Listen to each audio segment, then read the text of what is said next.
So it looks like we're good to go here. All right.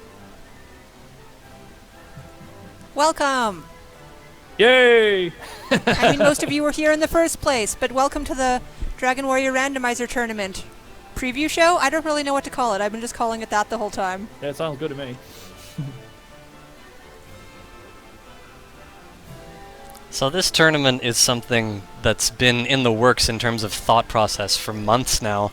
Game Boy is the one who stepped up and made it happen, so we're very thankful for him taking that step and making this happen. It's a lot of work. It's a lot more work than people realize. And because of him, it's going to happen this month, and in the you know, it's probably going to last for longer than a month, probably a lot longer. We'll see. Yeah, it's very possible. I mean, yeah, you're right. We'll see. But thank you very much, Card. I appreciate that. Yeah.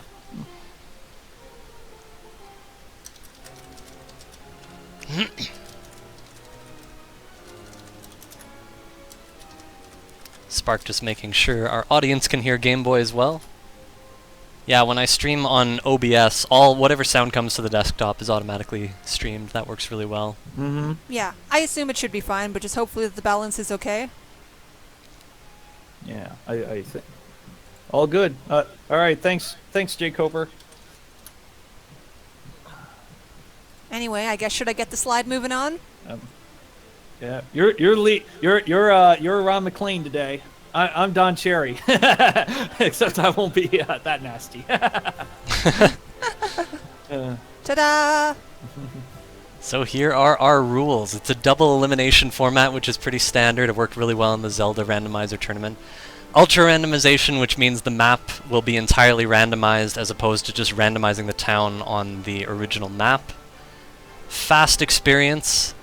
So instead of like needing 10,000 experience for one level, we'd need 7,500 experience for that level instead, 75% for each amount. Normal text speed is the standard, but there is the option if both racers agree to it for fast text speed, which is really, really lightning fast text. It does change strategy a little bit. And it would also change the announcing strategy a little bit too, as opposed to it gets a little bit frantic trying to make sure you can see all the items people carry. Yeah. One race per week in the winner's bracket. I assume that might not be a limit, but it will mean that I won't have a race in the first week. Yeah, that's right. But I mean, as far as I'm concerned, if the race previous finishes and you want to just go like the next day, then that's fine. I mean, we can mix in red slime round races with slime round races, so. Yeah, we can be flexible that way, especially depending on people's availability. Mm-hmm. Yeah, exactly. And 2 races per week in the loser's bracket. The loser's bracket is going to be bigger and more extensive from what I can see, so we'll keep that moving at a relatively fast pace. Mm-hmm.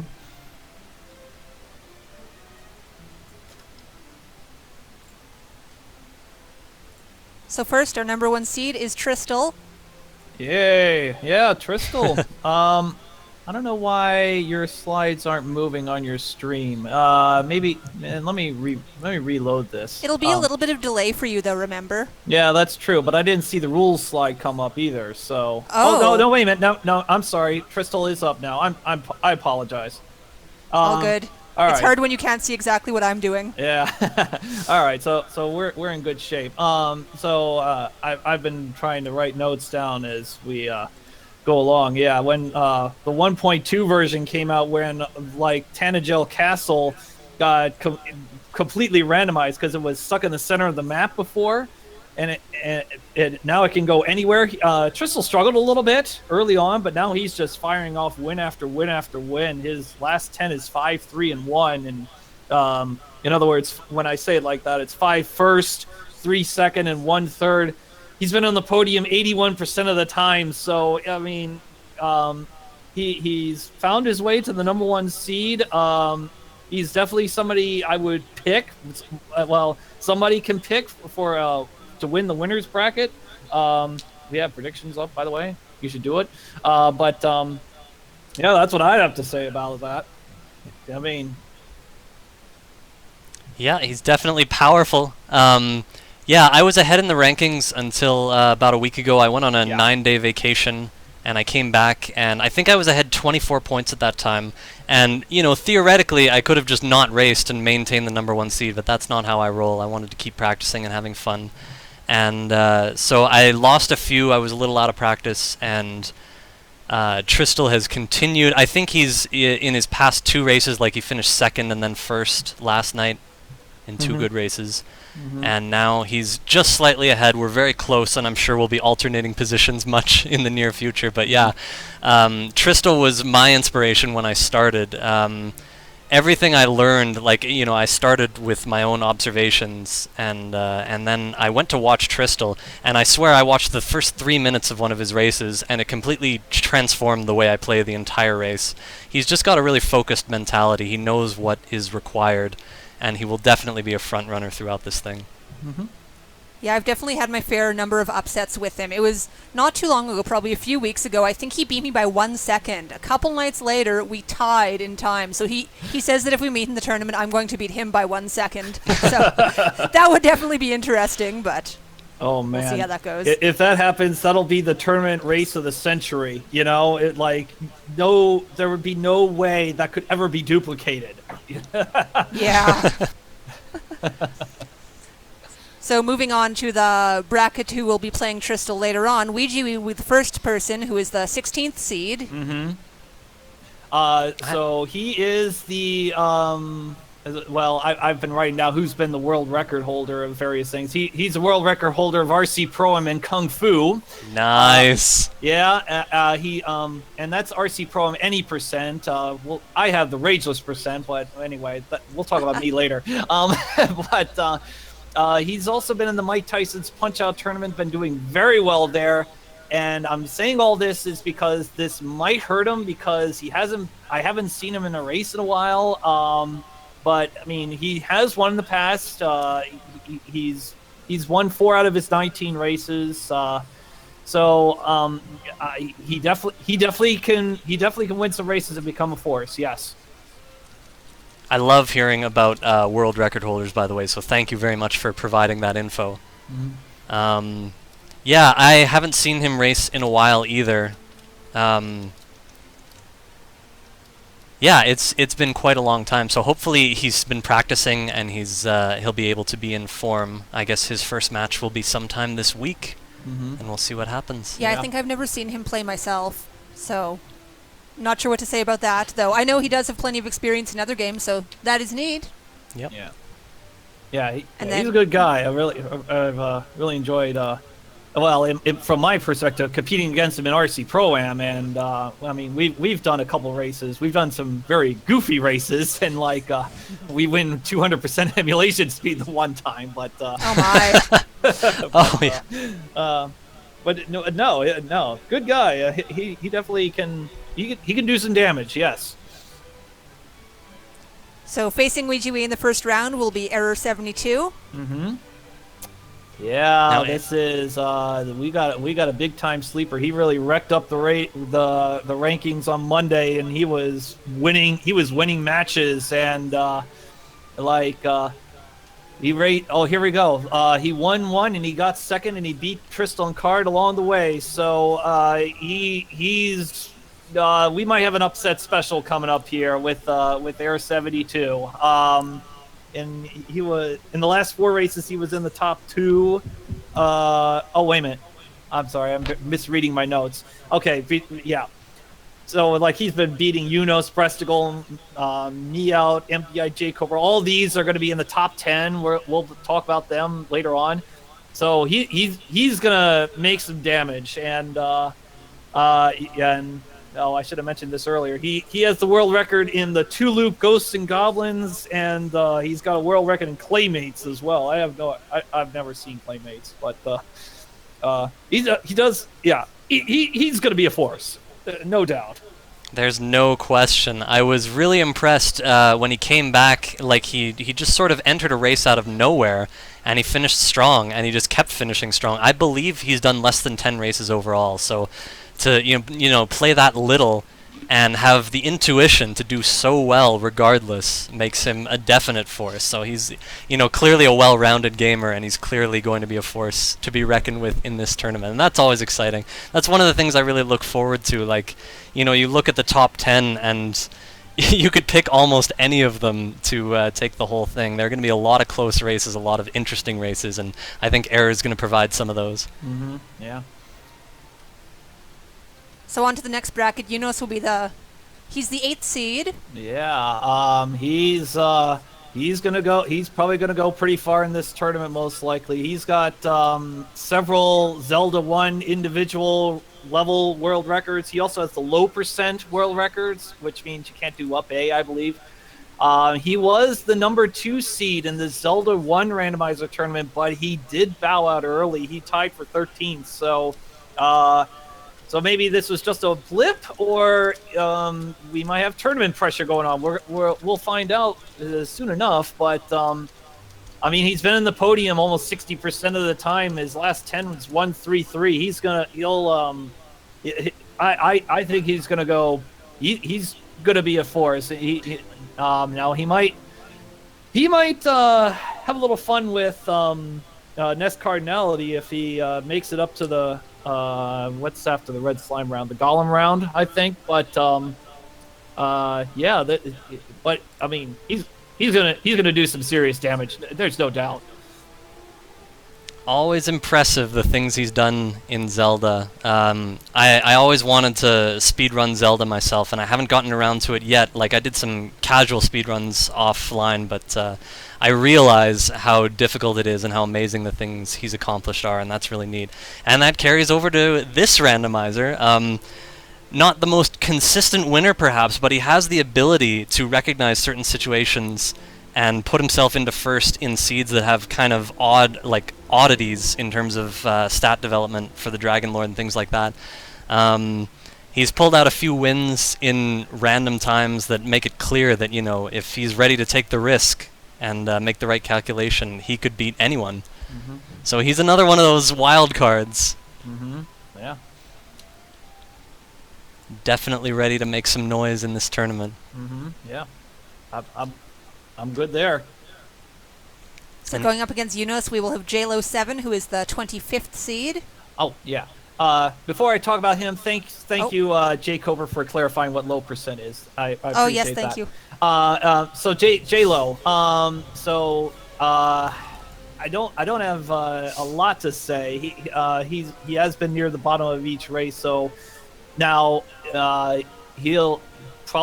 he's got a chance to win a round of the Ghost round because of how the bracket turns out, but it will be a struggle for him, but still, regardless, we appreciate everybody who's participating in our tournament. So,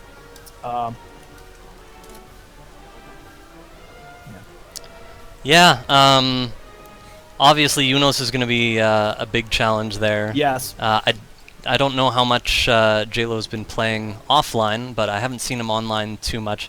There are a few players that registered for this tournament in the bottom 25% or so that haven't played too many races. I'd like to think that they've been practicing, but you never know.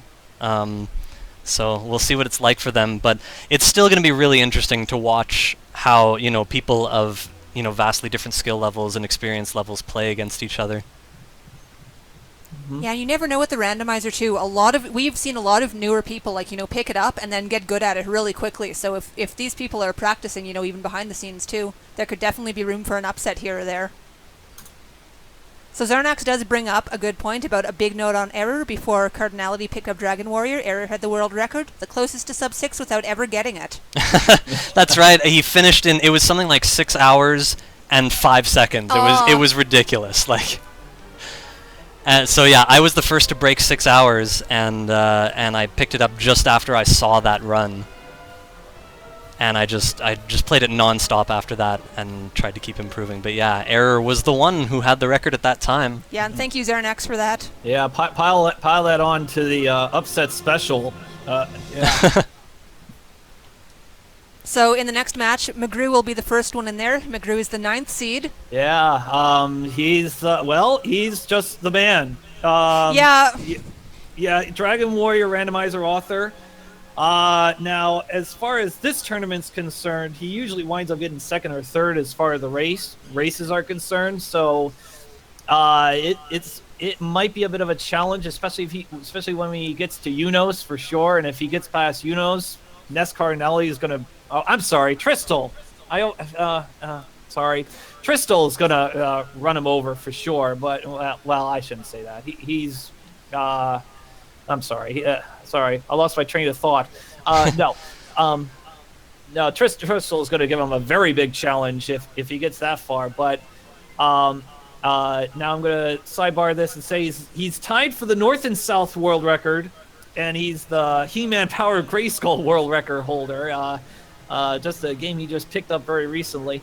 And now that I've said all that, he is very much an inspiration for the randomizers I've done.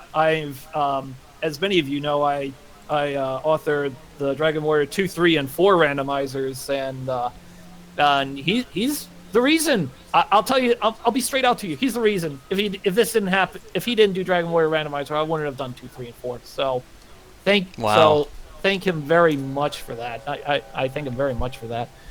All right. High praise indeed. Yeah. I remember when he was watching me play Dragon Warrior on my stream and literally asking the question, would anybody be interested in a Dragon Warrior randomizer? And at the time, I thought it was such a strange sounding idea, but also really neat. I didn't get into it for a while, but when I finally did, I had nothing but thanks, and I was playing it every day. It's so interesting. It's also really good, the timing. He just created Ultra Randomization before I started playing. So I had the full benefit there. Yeah. I think in the second race, like the first 2 races I ever played, I think he was second in both of them. So yeah, he's always been very strong, and he's always had great ability and known this game inside out. So he's definitely another force up there. And we'll have to see what happens, how it plays out. There are going to be a lot of close matches, and his could definitely be some of them. Yeah. So coming up against McGrew, we will have the Seawolf.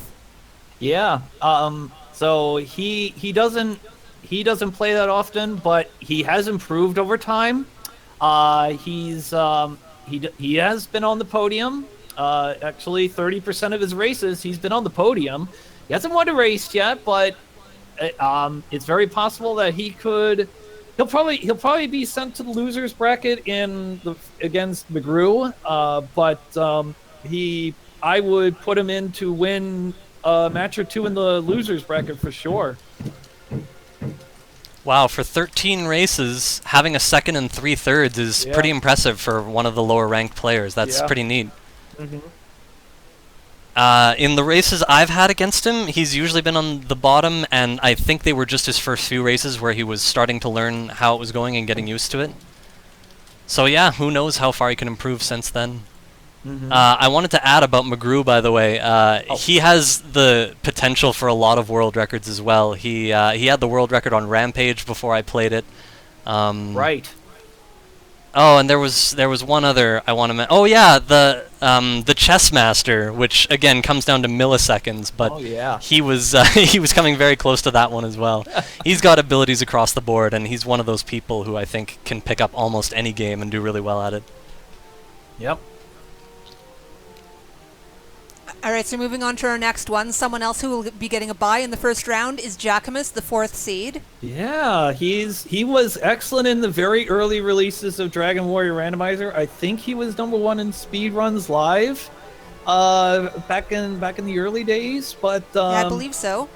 I think he's been working on the Mike Tyson's Punch-Out tournament that's been going on, and so until yesterday, I think we didn't see him since August 11th as far as Dragon Warrior Randomizer is concerned. And I think in the race he did, I think he got a 4th. I think that sounds right. So it's possible we could have another upset here. But I mean, with a little bit of practice, he'll probably be right back up to speed, and he'll I would say he's going to be quite a force in the tournament as well. He very well could be quite a force.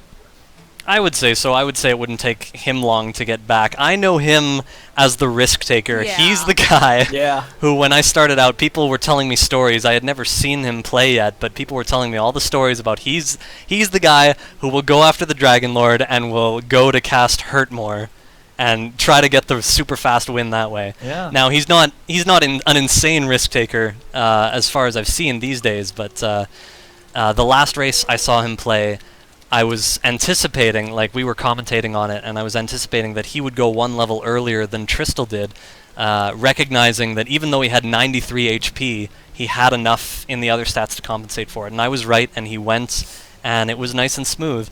So yeah, I think taking risks like that, like when you can calculate your position and say, okay, I have like a 75 or 80% chance of beating the Dragon Lord, you know, you've got to try in a heads-up race situation. I think that's really important, and I think he's going to capitalize on all those. And I think the ability he has is inherent, and he won't be, you know, if he's taken a little time off and lost a little bit, it'll come right back to him. And of course, he's got a couple weeks to prepare for his first match as well, so we'll see how it goes for him. Yeah, his risk-taking is definitely going to be, well, a big thing for the tournament. I mean, you know, it won't always work in his favor, but I assume he will be taking the risks that he regularly does, and especially if he's playing against someone who's possibly a little more conservative in their style, like versus when they might go fight the Dragon Lord or something, that could pay off huge for him. Oops, I clicked a button.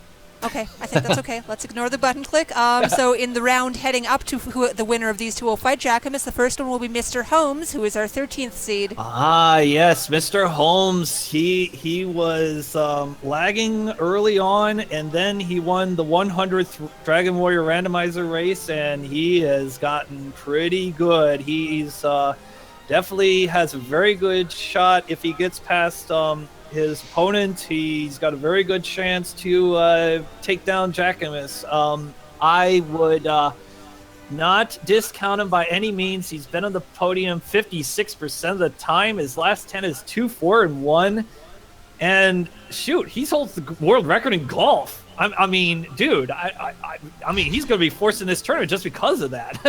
But no, seriously, he very well could make a lot of damage, and I'm saying this about a lot of people, and it's true.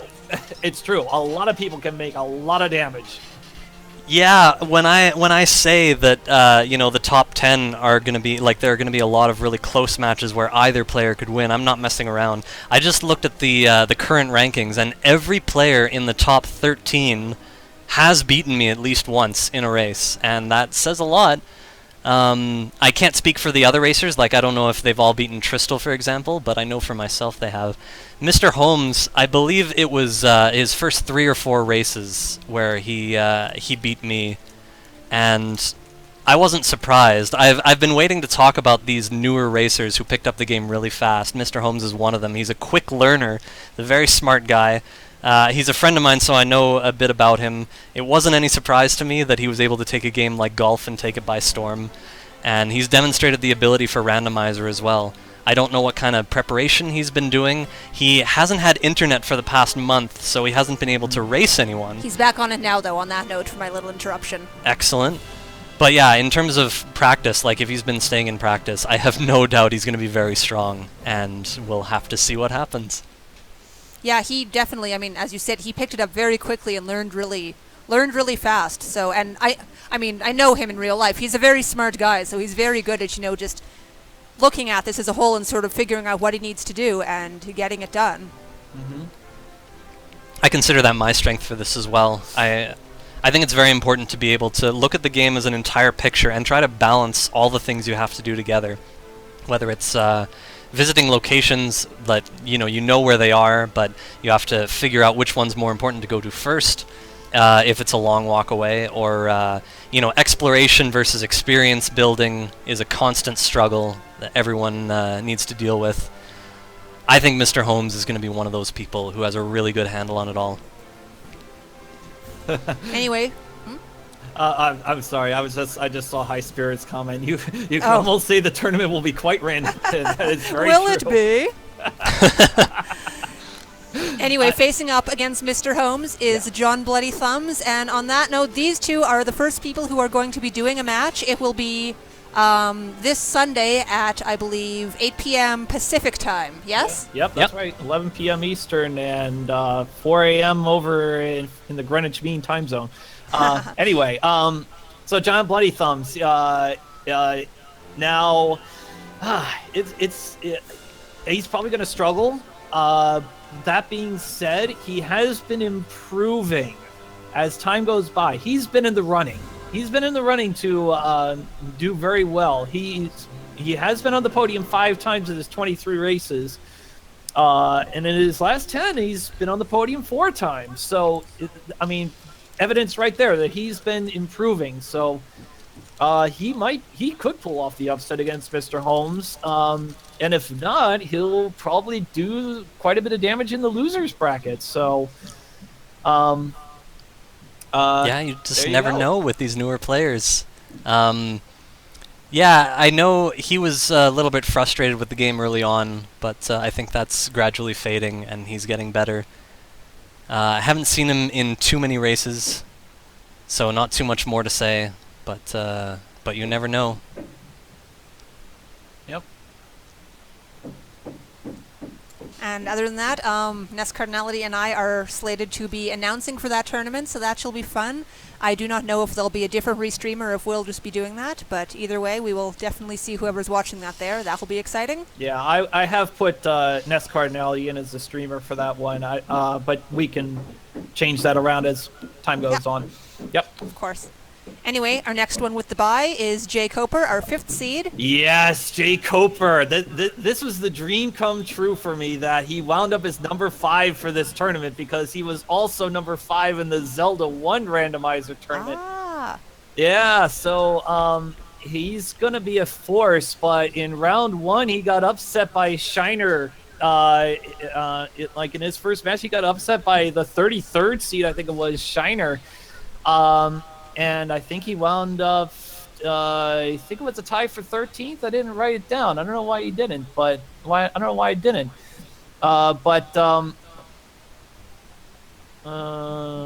Okay. No, I didn't write that right. Okay. A lot of wins out of his last 10 were 1v1s, but that did include me. I was definitely a victim. One of his victories was an 8-player race. Yeah, I didn't write. Okay, I didn't write the notes down at all. But I have some notes mixed in with Jackamus with Jay Coper. But anyway, the J names. Yeah, it's but anyway, provided he doesn't get that first round upset, he's probably gonna do a lot of damage. Been on the podium 68% of the time. So, there you have it. He's also won his past 3 races, and it's worth noting that all those races were 4 or more people, and they all had Tristal and myself in them, the top 2 seeds. He is now number 3, which he hasn't been for a while, but he worked his way up there recently, and he's every bit as deserving of being in the top 3 as Tristal and myself. Every bit as much of a force. I've seen him do some really unique things. I love... The thing I love most about this randomizer is the fact that almost every time I play I see something new. And when I looked at Jay Coper in what was probably the longest seed I ever played, I took a look at what he did, and first of all, after I think 10 minutes, he scrapped what he was doing and reset after he found Remolder. I remember that one. Yeah, it was a fair distance away, but he also came up with an idea that I never thought of. Like, I would never have even dreamed it was legal in a race like this. But when he did it, I started thinking about it, and I thought, well, it kind of makes sense. He saved his game and started a second file to see what he could do, and if it didn't work out, then he would go back to the first one. But he had 2 files going. Never thought that was a possibility, but in the current situation, it actually made sense. So I was proud of him for thinking of that and for thinking outside the box. I have no doubt he's going to keep thinking outside the box and be a strong player all around. Yeah. Very excited to seeing what he does. It's also worth noting that I think Tristal made the first bracket prediction, and he predicted Jay Coper to beat himself in that bracket. So that's interesting. Yeah. Yeah, that's definitely a possibility, no doubt. So for the match heading up to Jay Coper, our first one is Breasticle, also very much known as BT because a lot of people prefer to shorten it. I chuckled only at that comment, but let's get serious here. This is another dangerous opponent. I mean, he just won a big 7-player race last night. Did he win? Was he in a second race and did he win that one too? Or no, Trista won that, wasn't it? Is that right? Yeah, he was not in the second race last night. Oh, okay. All right. Thanks. But yeah. Well, point made. He won a 7-player match against Tristal and Jackamus and a bunch of others, and his last 10 is 5-2-1. We got upset. We got an upset written all over Breasticle, man. Absolutely. He also beat me by 16 minutes in a seed this past week. Oh yeah. So yeah, he's another one of those players who has come in fairly recently, and that's not the first time he's beaten me. He came out of nowhere, and he's demonstrated his strength. I know he has a lot of strength in other games as well, and he's adapted to Dragon Warrior Randomizer very well. So I'm excited to watch a few of his matches as well as this progresses. And then going up against him will be JL Keja. I hope I said the name right. I might have ruined it, but I apologize if that was wrong. 21st seed. Yeah. So this is another one of those where it's going to be tough. This is going to be a tough tournament. But he has been on the podium. I think he's been on the podium recently. 1 second and 2/3 out of his 13 matches. But so here's another one who could do some wreckage in the losers bracket. But I doubt he's going to win against Breasticle. But of course we'll see. I mean, it's Randomizer. You never know. Yeah, BT's been very strong as of late. Geel, I haven't seen him race in a while, and I always worry when people take a long break before a tournament like this. But again, there's always the possibility of practicing offline. Yeah. I do want to do some more races before the tournament starts for me, but there's always the option to practice offline, and I'll do it if I have to. And if anyone like Geel is practicing offline, they can always improve. Yes. And I think for people who are lower down in the rankings, by far, I think experience is the most important thing. So the more they practice, and again, there's still plenty of time to practice, the more they can learn about the game and the stronger they can get, and anything can happen in Randomizer. Yeah, that's true. All right, so up next, and our next person who has a bye, it's Ness Cardinality. Oh man, Ness Cardinality. What can we say about him? Yeah, how you doing? No. Okay, let's get serious. Ness Cardinality is a terrific player. I mean, we all know that. Who's been watching? He has the world record in Dragon Warrior 2 and Dragon Warrior 4. And Fisher Price, I can remember, and 15 other games that we could talk about. He last Friday night he whooped me by 14 minutes. There is no doubt. I think I've seen some of the predictions. 6 out of the 7 that I saw have Ness Cardinality winning this tournament. So a lot of pressure there, but. Now he did struggle in the last few races that fell into the number 2 seed, but as I said, that hasn't deterred any of the prognosticators. There's the word. To win the tournament, and listen, he's been on the podium 87% of the time out of 75 races. I mean, well deserving. There was a reason I stumbled to say he was number 1. He was number 2, just because of the last few races. So, yeah. I'm looking at the stats here. I never looked at the podium finishes too closely, but I have many more second place finishes than first place. Yes. And it just makes me think about how I've been playing and how if there's a situation where I got to put a lot of factors together. I think I do that really well, and you know, if I miss out on first place in like a 7 or 8 player race where everyone's really strong, the fact that I still, you know, get consistently around the second place area on average says a lot about my ability to put those factors together. I was a little worried about feeling shaky when I got back, you know, took that long break, and it just shows how important practice is. But I've been placing stronger since then, and I just think, like, with a week or two before my first match, I can do a lot more practice and just reclaim my solidity and my comfort with this game, remind myself of all the important factors, and I'm looking forward to it so much.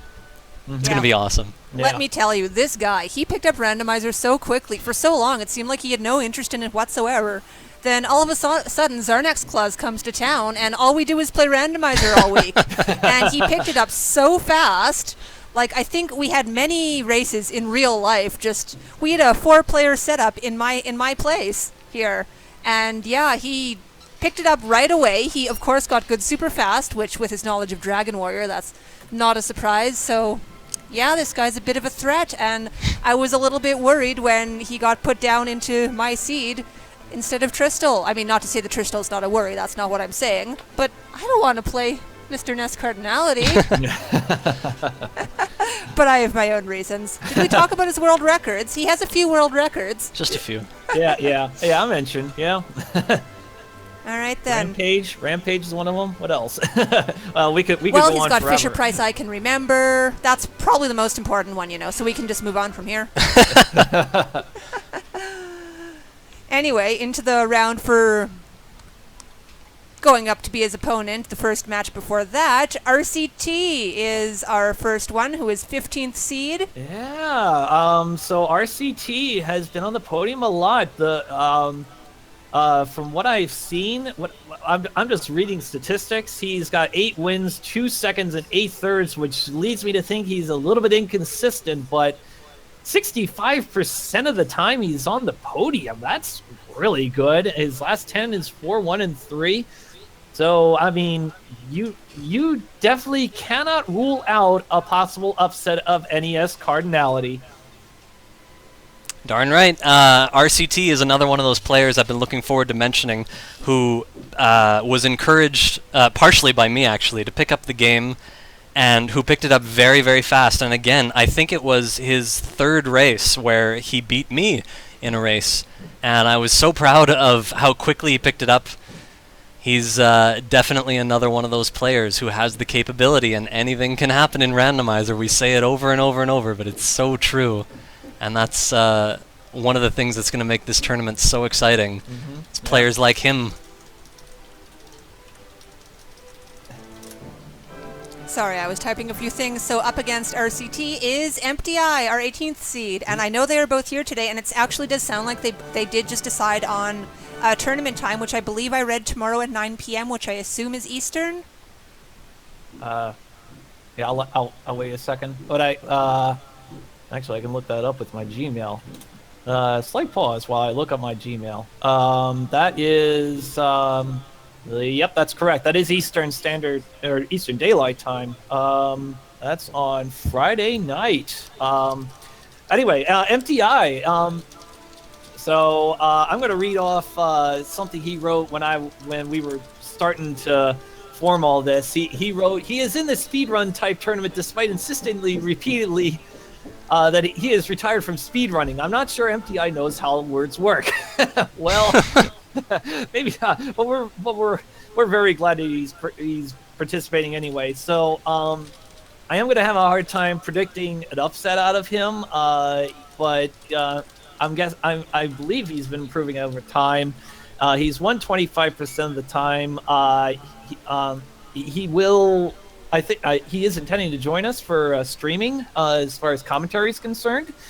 And he's got world records. He's got Metroid 2 100%. He's got Glogo 13, Mafia Conspiracy, Chuck records. So he's got world records, and I mean I won't rule him out. He does have a so you're saying there's a chance, and that's what I would say. Once again, I'm very grateful for the world record updates, because I had no idea he had Gogo 13 and Moffat Conspiracy. That's pretty neat. Empty Eye, what can I say? The king of leveling commentary. Yes. Oh, This is yes, the guy- that's right. This is the guy you want in your stream commentating on what's happening. I absolutely love his commentary. It's so good. Not 0 attack power. I love it. And it's funny because I've been trying to tell people, I think I'm the only one out of everyone who actually prefers seeds that are more challenging and longer than the easy seeds that flow. So in reality, the kind of level gains that Empty Eye likes, in reality, are the kinds that I like too, because they mean longer seeds and more bigger challenges, especially early on, for all the players. More stuff to work through. So Empty Eye, I haven't seen do too many races. So, not too much to say there. He's been commentating a lot of mine lately, like he's been in my stream. Unfortunately, sometimes the stream schedule, like the race schedule, doesn't work out for him. I know he wants to race more. But yeah, Empty Eye, always remember there's more time to practice, and practice is of the utmost importance. Yes. And I hope you do well. I hope RCT does well as well, but... Yeah. But you get to face the winner of them. Yeah, I get to face one of you, and that's exciting. Yeah. All right, so moving on. Shubinator is our 7th seed. Yeah, he hasn't played recently, but I mean, I've been talking to him a lot offline. He's a very fine gentleman. He used to be #1 on Speedruns Live, if I remember right, and he was winning races left and right, but we haven't seen him recently, so I'm hoping he's been practicing a lot. He's been on the podium about 60% of the time, but it comes in the form of 8 firsts, 3 seconds, and 5 thirds. So if he's been practicing, he might wreck some brackets. I guess we'll find out. Yep. So he's another one of those players who started out very strong early on and then gradually, I don't know, either lost interest or didn't have the time for it or whatever, but for whatever reason, he hasn't played in a long time. Every once in a while he's around to watch, and again, he just doesn't seem to have the interest of doing a race, whether it's stress-related or otherwise. But he was one of the strongest players starting out. He was in, I think, the top 4 or 5 when I started, and I just saw him sort of sitting there. I think SRL races, I think you might lose a point for every race that you don't play or something like that. I don't know exactly how it works, I don't know.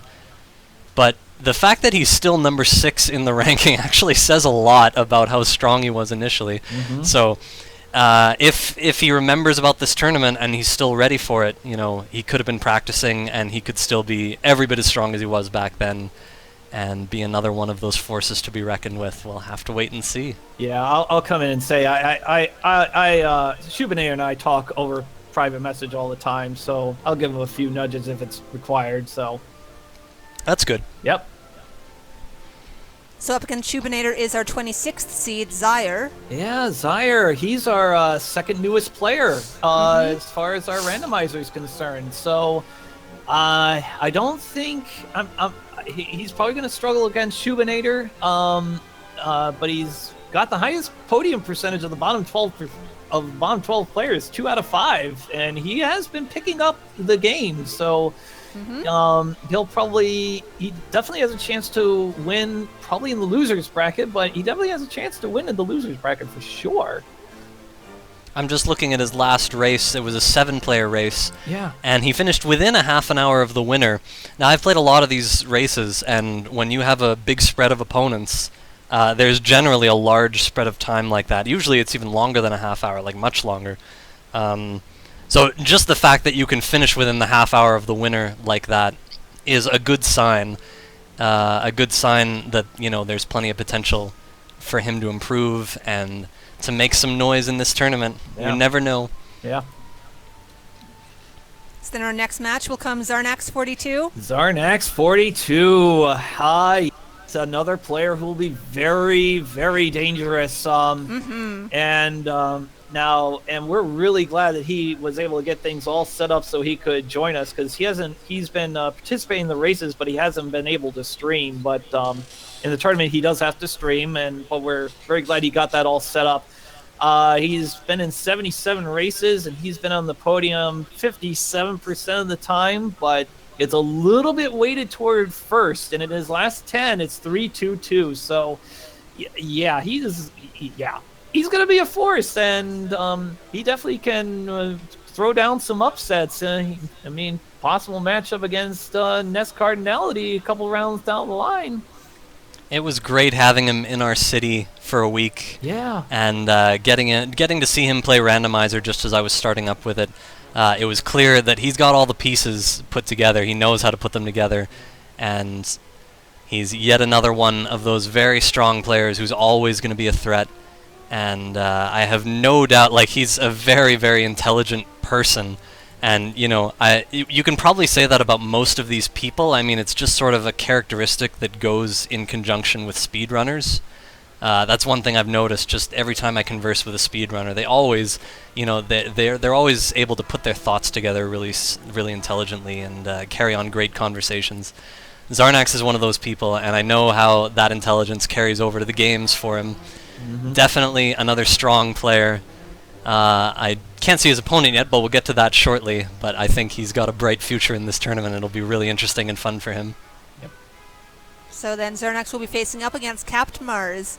Yeah, so he's been near the bottom of the rankings. He's another one of those people who's just been hanging out near the bottom with each race, but at the same time, he's been picking up this game very well. So probably he's going to struggle against Zarnax 42, but he definitely can defeat Zaire when we get to the losers bracket. Now I'm predicting that's what's going to happen, but that both Zaire and Captain Mars will lose their first round match. But he definitely can. He definitely can do some damage in the losers bracket, no doubt. This is another thing that's worth talking about for our lower ranked players who haven't played very many races and have usually finished towards the bottom relatively, to face each other in the losers bracket. They're going to make for some interesting matches, and probably in ways that we haven't really thought about before when just focusing on two people like that. So we're going to get a really good glimpse into that in a lot of situations. And yeah, if Cap Mars and Zaire face each other in the first losers bracket round, that match could be extremely interesting and illuminating for their level and where they're at. Yeah, it's easy to say. I mean, it's easy to predict that somebody with the higher ranking will beat somebody with the lower ranking. I mean, anything can go in the randomizer tournament, but especially, as you say, when we get into the losers bracket, when things are a lot more evenly matched, it is going to get very interesting to see, you know, how they deal against each other. So moving on, someone else with a bye would be Game Boy. Yeah. Card, I'm going to defer to you to start.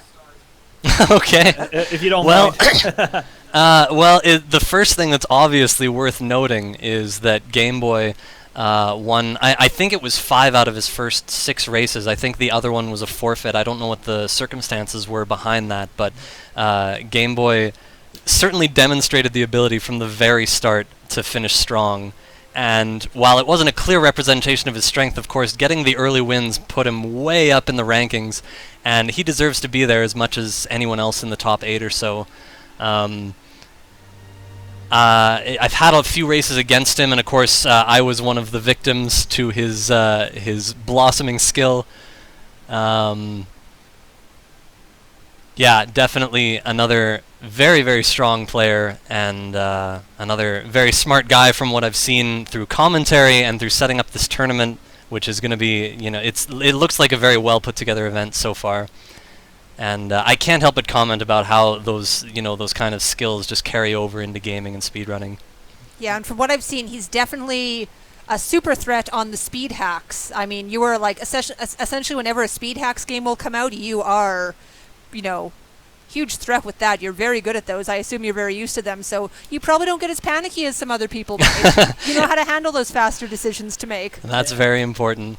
Yeah, I meant to mention that about Yunos, by the way, that he was also a master of the speed hacks. He won something like his first 6 or 7 speed hacks races, and he was very confident. Okay. I don't mean to move backwards or anything, but yeah, Game Boy, another very strong speed hacks player, and that's always an option if the players agree. Yeah. And also to add on to that, Game Boy has a couple of world records. There is Slalom and RC Pro-Am Rageless Percent. Woohoo!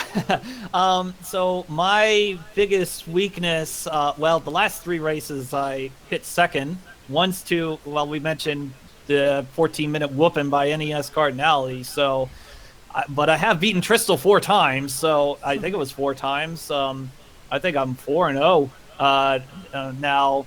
Bragging aside, that probably means I'm going to lose to Tristel if I get that far.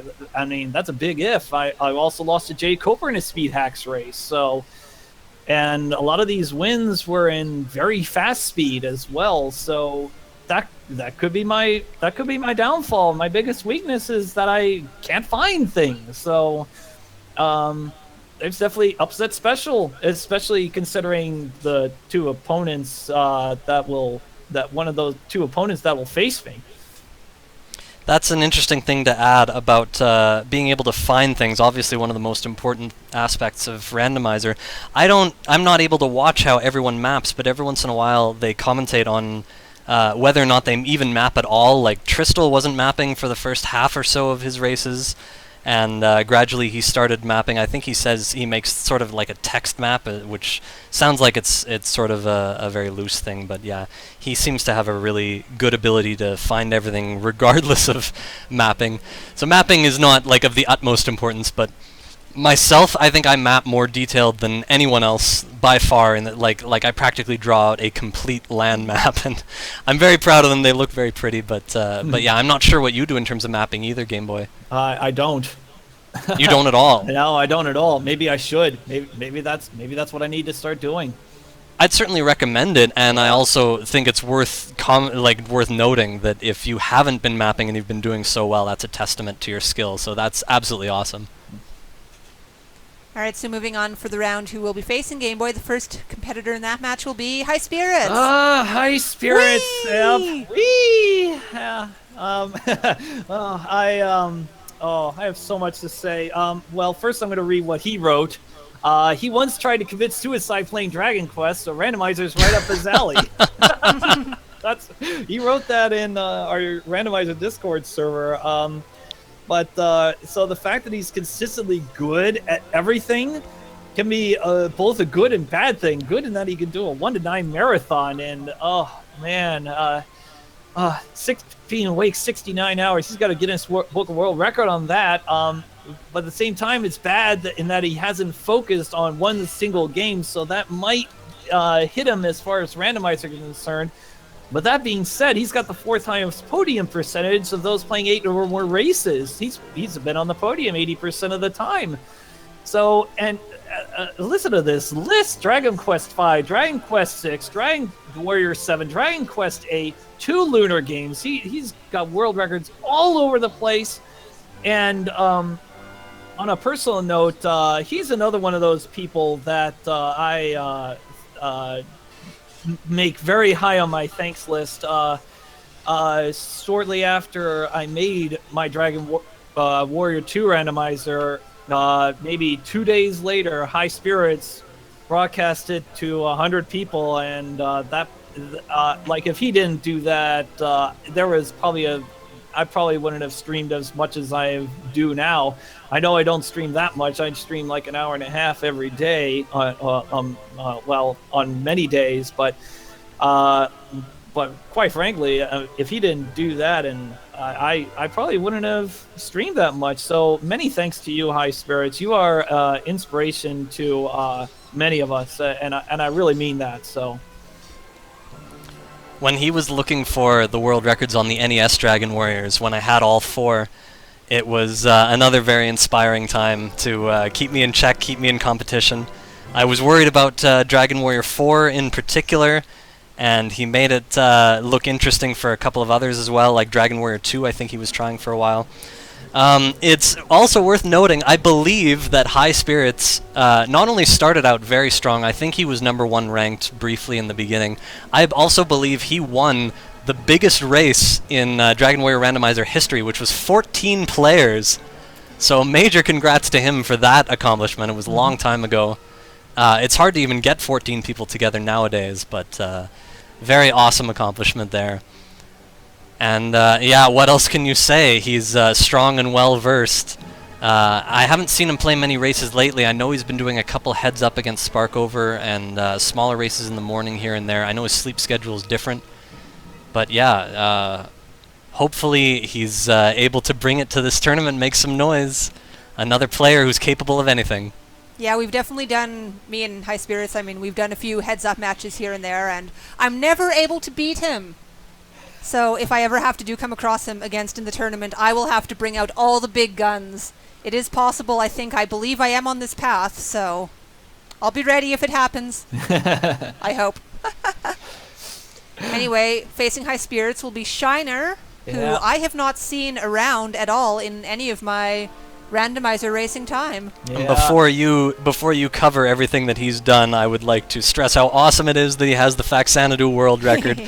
And it's not just having the world record, but he's the guy who's optimizing the game, doing everything he can. Very, very strong achievement. Yeah, we've got an upset special with Shiner. Yeah, he's only done 3 races, but he's been on the podium all 3 races. So therefore, he has the highest podium percentage of all 27 players. Yeah, I guess so. But still, we got an upset special, and part of the reason is what I just mentioned.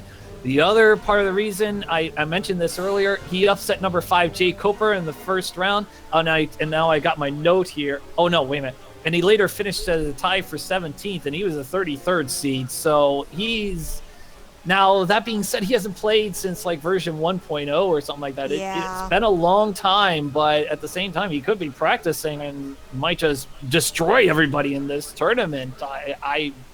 Who knows? And well, by the way, he also has the Willow world record as well. I have to assume he's probably done some sort of preparation based on the fact that, he's been so inactive in the randomizer community, but he did take the time to sign up for it, so I have to assume he's done some sort of prep work. Mm-hmm. He's another player that I met in real life through other games, so I consider him a friend as well. He was also a front runner, and I believe at one point he did have the fastest time in Dragon Warrior, back when the times were just getting under 6 hours and 10 minutes. I believe he got a 6:03 that at the time was the world record. And while it didn't exist on video, I think that there was something wrong with the video sound, so he ended up deleting it. But I have no doubt that it happened, and he knew everything about Dragon Warrior. He was an innovator. He was trying his best to make the strength agility build work for the world record run. I forget what the issue was with it, what the problem was that made it less desirable than strength HP. But he was at least trying it, and he was making it look really interesting. Another player who's very well-rounded, very intelligent, and who will be able to discover a lot of this game's potential and work it really well. Who knows what could happen, especially if he's been practicing.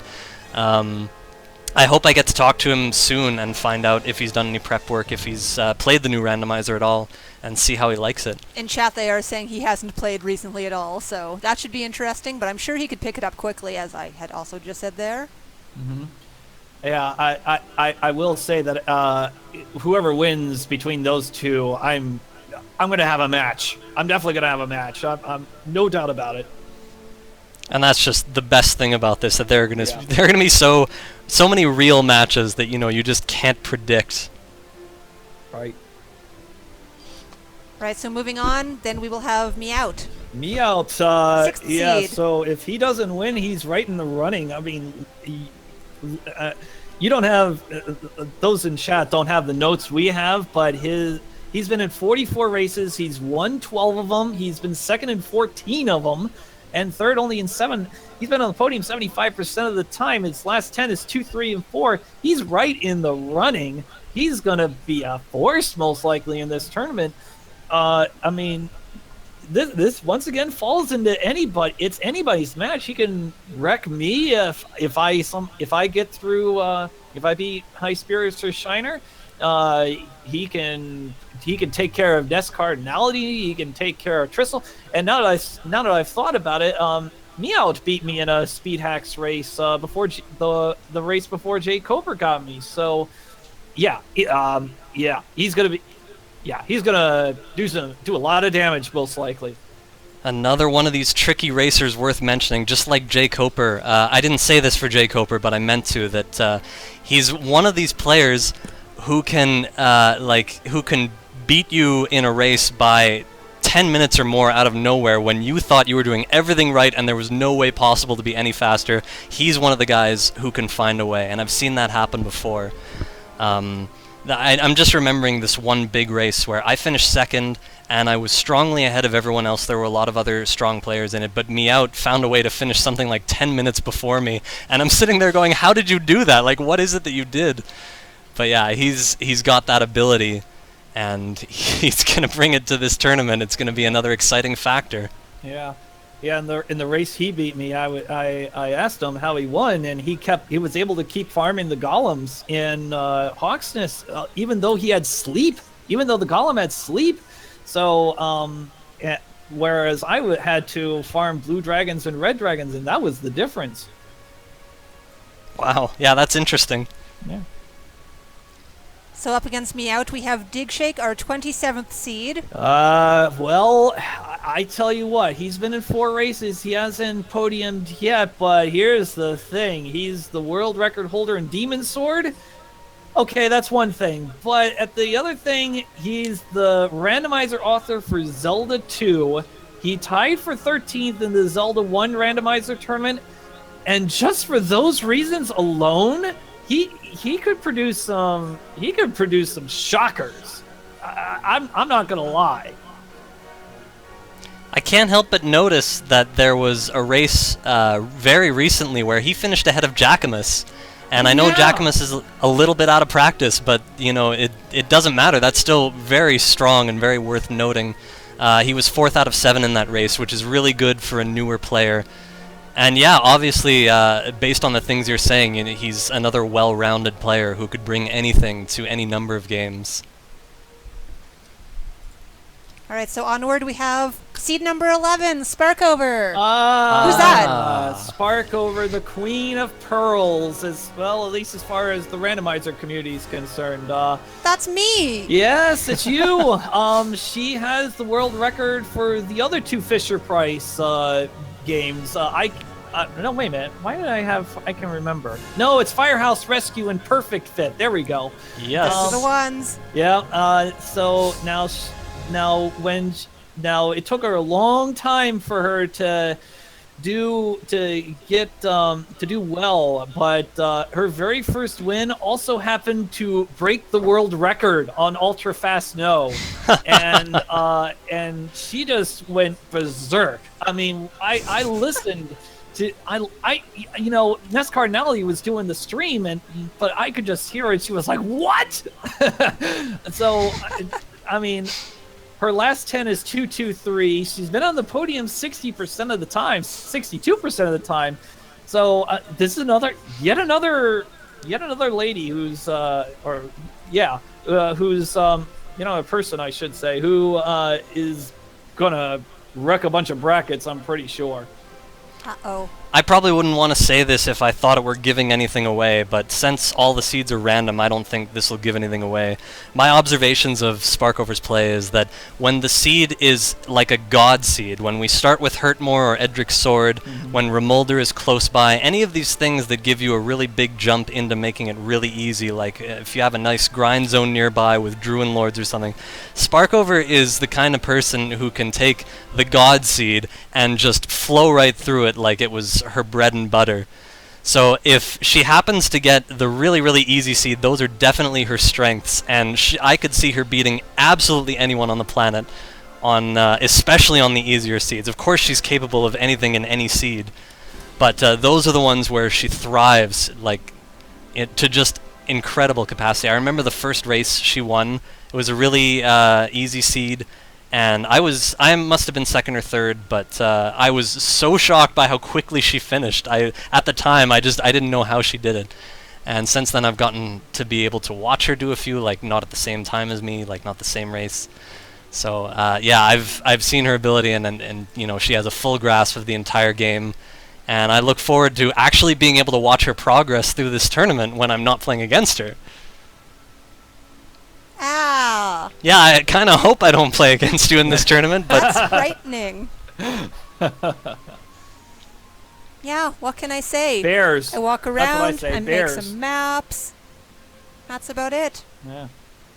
Yeah, I'm impressed how well you're able to do with the maps you make too. The directional maps. That's sort of how I started out with mapping, and I felt like it wasn't enough for me. I wanted more detail. If it's obviously working for you because you don't get lost and you don't have any trouble finding the last thing on the map. Obviously, it's working, so that's awesome. I have been a little bit rusty lately. I've been super busy with work over the past month, so I haven't been able to play as much as I wanted to, but I'm trying my best to get in a lot of practice, like the past few days and over the next few days. Pretty much all this time, I'm going to try my best so I can be a fearful competitor. Fearful?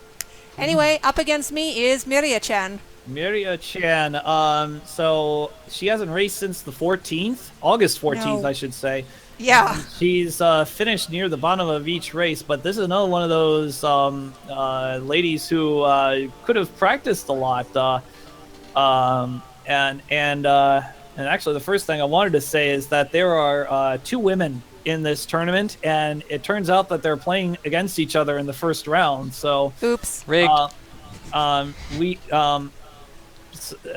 she has podiumed once out of her 6 races, so always a chance. Always a chance for everyone. Yeah, I hope she's around. Honestly, I know she registered for the race, and I haven't really seen her race in a long time. So hopefully she's aware that the race is coming soon and that that it's time to set a schedule for it. I really hope that she's around for it. Yeah. The more players, the better. And yeah, what you said is absolutely correct. If anyone has been just racing offline and practicing, there's no telling what they could accomplish. So we'll just have to wait and see. Mm-hmm. So then, moving on. Oh, we're not moving on. That is it. The complete picture. Yeah, the complete picture. This is where everybody can jump in and make some predictions. Although it's going to be tough to make some predictions, man. I mean, literally anything is possible. I mentioned Shiner beating Jay Coper 33 over 5, and Unos dropping out early. It's probably going to be even worse for this tournament because there's just so much variability that could happen, not only through McGrew's program, but also with regards to just Enix's program itself, because Enix has a bunch of randomness going on as well. So, I mean, flip a coin and pick, pick them. Yeah, let's all remember that you can be 2,000 experience ahead, you can be finding everything, you can be doing everything right, but you know, if you don't find Cantlin, if you don't find Hawksness, if you don't find Cole, if you don't find Remolder, if you don't find Garanhan sometime, if you don't find the Jerk Cave, I've seen it happen countless times. Mm-hmm. If just one of those things goes off your radar in an open map that's really, well, obviously they're all the same size, but like a map that has more land instead of water, if you miss one crucial place, anything could happen. You could drop out of a race you were winning. Anyone can win any race, and it's going to be fantastic to watch how everyone deals with all these challenges.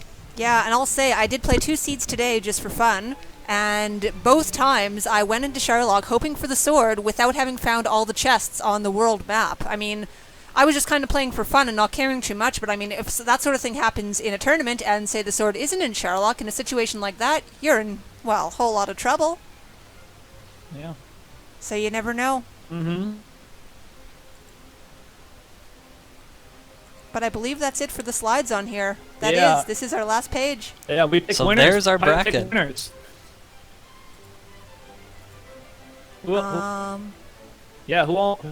Who's to pick a winner? Pick a winner. Yeah, we gotta pick a winner. Yeah, we can't get away. We have to choose a winner. We have to choose a winner? Yeah, we have to choose a winner. Sports analysts.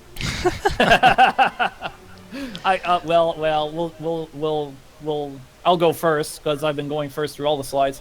I'm actually gonna pick Tristal, and the reason is he's just been consistent. He's really picked up his game, especially as of very recent.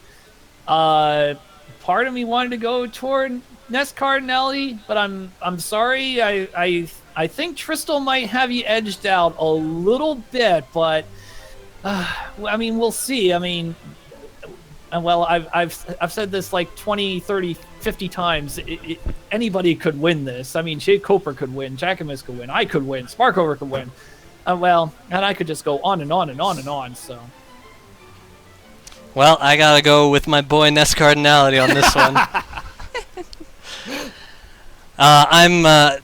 I know the nature of my mistakes in the last few races. You know, if I were worried about coming back after a hiatus and being shaky, then I'd be in super practice mode. But I'm very confident, and I know I have a lot of time to refamiliarize myself if I feel like any practice is needed. But yeah, I'm gonna try and keep playing every day, keep myself on my game, and just remind myself of the finer details, not make any mistakes. As long as I don't make any mistakes, like the terrible mistake I made a couple nights ago where I forgot that I could gold grind with only 3 chests out of Garen's Grave, it just didn't occur to me. As long as I don't let anything like that happen, I feel like I have the full picture of this randomizer, and I will be able to bring the best game possible to any match. So I'm going to go with me all the way.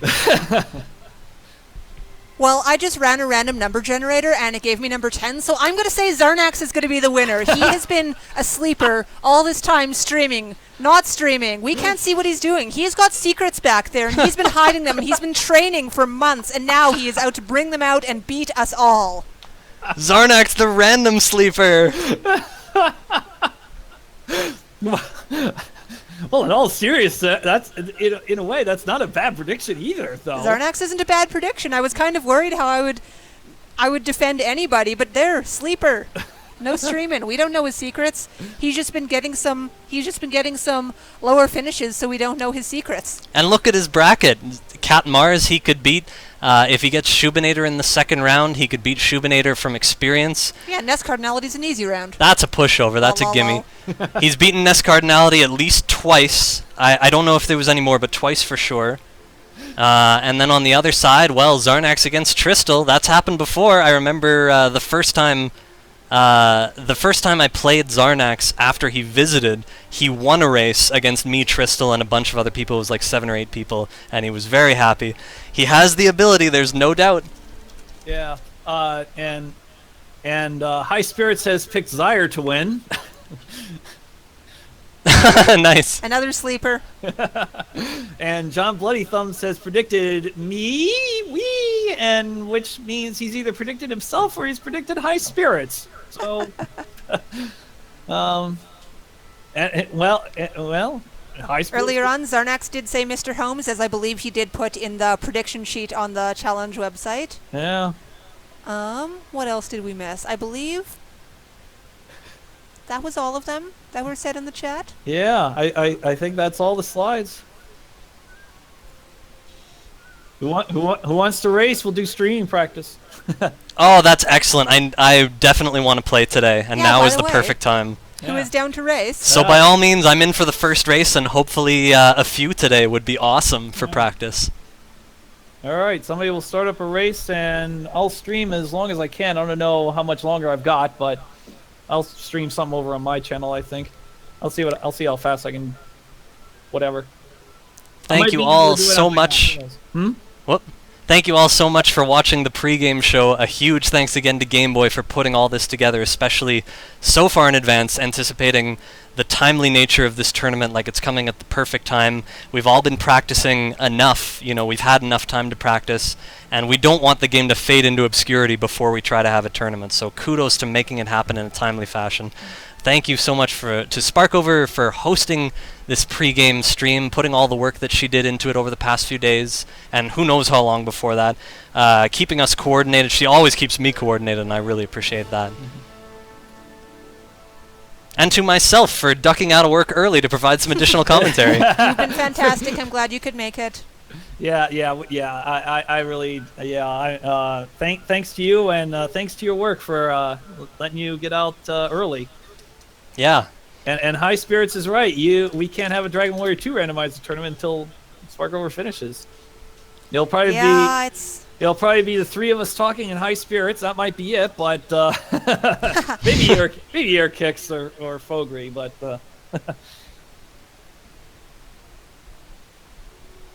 So yeah, that's it for now. I hope some of you can race through the afternoon. As I say, I've got the whole evening free. I hope to do 3 or 4 in a row at least. That'd be awesome. Whatever you guys are up for. All right. I'm gonna please, everybody, let's have a fun pre-randomizer race. Yay! I'm Oh, gonna bow Discord.